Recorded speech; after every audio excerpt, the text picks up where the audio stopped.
You are listening to Viewpoints from Place Cloud. Cultural researchers tell stories of places from around the world.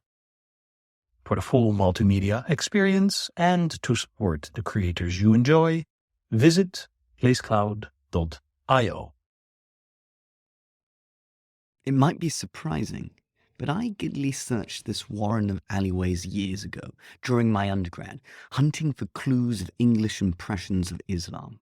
Look out for the blue plaque adorning the side of the 19th century pub, the Jamaica Wine House, known affectionately as the Jam Pot. You've found the spot of the first coffee house in London. This is one of my favourite places in London. I find this higgledy-piggledy, medieval labyrinth of passageways, shop fronts and doorways exhilarating. The sense of new stacked on top of old, of squeezing past a dark brick corner to glimpse the turrets of St. Michael's Tower and the soaring glass and steel of the city hovering above. Try, if you will, to transport yourself back 400 years ago. These tight spaces would have been heaving with people. Those bustling to and from the Royal Exchange and all their associated lawyers, notaries, printers and bookbinders. It would have been dark, as the first floors of buildings precariously overhung, and it would have been loud, with conversations percolating through wooden walls, gabbling merchants, and the cries of street hawkers ricocheting around the hubbub. The perfect spot to start selling some coffee.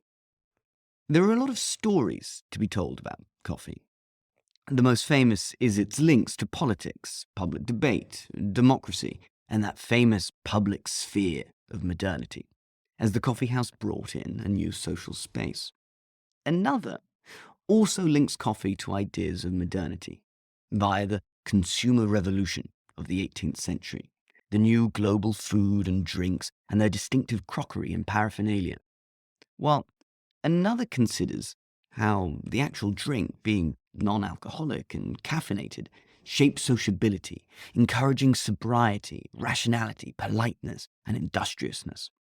Without doubt, before we were a nation of tea drinkers, we were mad about coffee. Or at least, mad about coffee houses. There is another debate. Did 17th century Londoners fall in love with the bitter taste of coffee, or the atmosphere and social scene of the coffee house?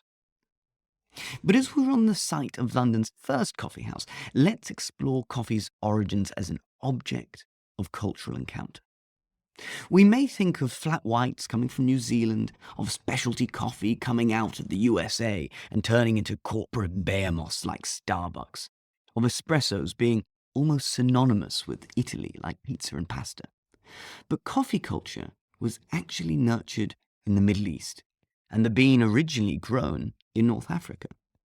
It was in the 17th century that London first tasted coffee, and it came not just with its potent taste, but carrying with it cultural baggage of Islam and the East. The argument here is one of global history and cultural exchange. It turns on its head old beliefs, such as different cultures existed independently from one another, except in perpetual conflict, or that European and Islamic interactions were only of imperialism, colonialism, exploitation, and cultural export from west to east. Instead, looking at coffee, we can see how cultural ideas, behaviors, and objects moved from east to west. First, let's talk about coffee in the Ottoman Empire. Then, let's see what happened when it arrived in England, and we'll follow one of the men who brought it here, Pasqua Rosé. Rosé was a Greek Armenian working in the port city of Smyrna, now called Izmir in Turkey.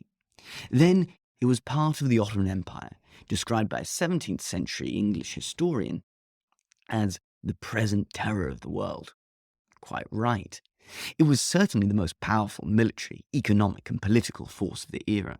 Descending from a mix of Turks and Byzantine renegades, the 14th century House of Osman went on to defeat the Byzantine Empire and conquer Constantinople in 1453, snuffing out the last embers of the 2,000-year-old Roman Empire. In the 16th century, Selim I clashed with the Safavid Empire, defeated the Mamluk Sultanate, taking lands across Persian Iran, Egypt, and the holy sites of Mecca and Medina, making it a truly Islamic empire. While his more famous successor, Suleiman the Magnificent, conquered Baghdad in the east, Yemen in the south, Tripoli and Algiers in the west, and Rhodes, Belgrade, and Budapest in the north. For Europeans, the Ottoman Empire posed an almost apocalyptic threat, until the advancing armies were finally repelled from the walls of Vienna for a second time in 1683. A byproduct of these territorial gains, however, was that Ottoman merchants encountered and adopted a bean enjoyed in Ethiopia: coffee. In the 1640s, Rosé was working for an English Levant Company merchant, Daniel Edwards, and coffee culture was well established. Yet coffee debates had raged in the Ottoman Empire since its arrival a century earlier. Was it okay to drink the black brew? It had strange effects on the body. Did this make it unacceptable as an intoxicant? Or was the attentiveness it induced a benefit if Muslim students could pray long into the night? Could coffee help other physical ailments, or did it have unknown side effects? Coffee houses hence faced threats of closure from imams, but also sultans, such as Murad IV in the 17th century, who feared the political opposition they supposedly brewed. Because these were informal social spaces, where hierarchy was set aside, coffee drinkers were regaled with stories, and music, chess, and backgammon was played. They were places that foreigners enjoyed too. The traveller Pierre de la Roche paid attention to the finjans, or cups of very beautiful old china, not to mention the little muslin napkins edged with gold, silver, and silk borders. Just as the merchant Philippe Sylvestre Dufour explained that one is not to put one's tongue in the cup, but to hold its rim between one's tongue and one's upper lip. Travellers wrote about coffee, and merchants grew habituated to its addictive properties and shipped beans home. So, when Rosé came to London, working for the merchant Daniel Edwards, he not only brought beans, but the objects and know-how to make the wine of Islam. But it's one thing for travellers and merchants to enjoy such a foreign drink, and quite another for ordinary Londoners. After all, this beverage came from a bitter foe, threatening Christian kingdoms and representing in religious terms the Antichrist on earth. Could you really trust it? It's fascinating, then, that when Pascal Rosé set up his own coffee house here in St. Michael's Alley in 1652, he advertised it as being drunk generally throughout the Grand Signor's dominions.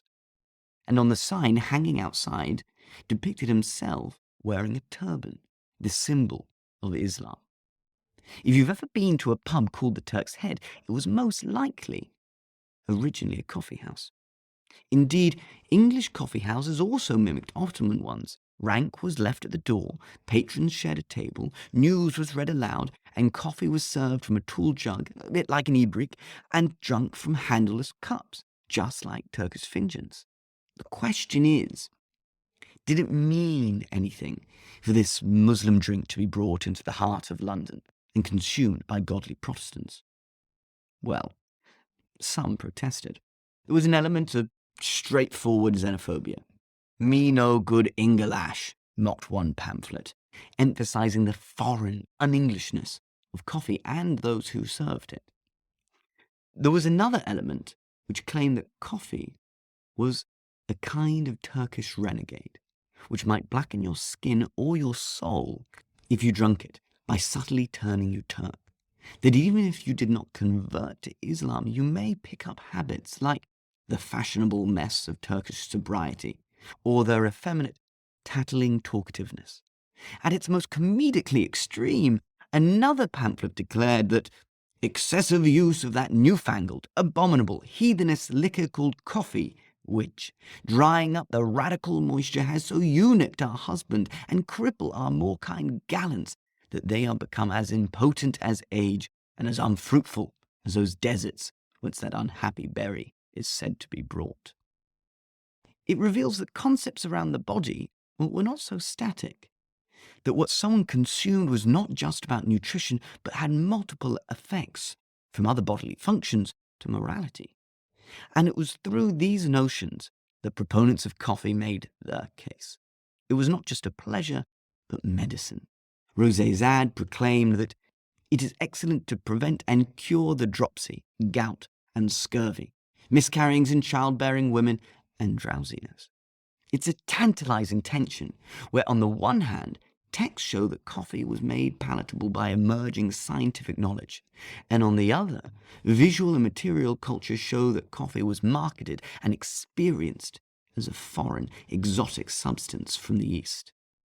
What we can see is that coffee, the beans, the method of making it, cups to drink it out of, the social space to drink it in, and the questions of its effects were all learned from encounters with Muslims. But to answer the question, was it coffee or coffee houses that really enraptured Londoners? And to understand those larger coffee stories I first laid out, we must look at other coffee houses and how they developed in the 17th and 18th centuries.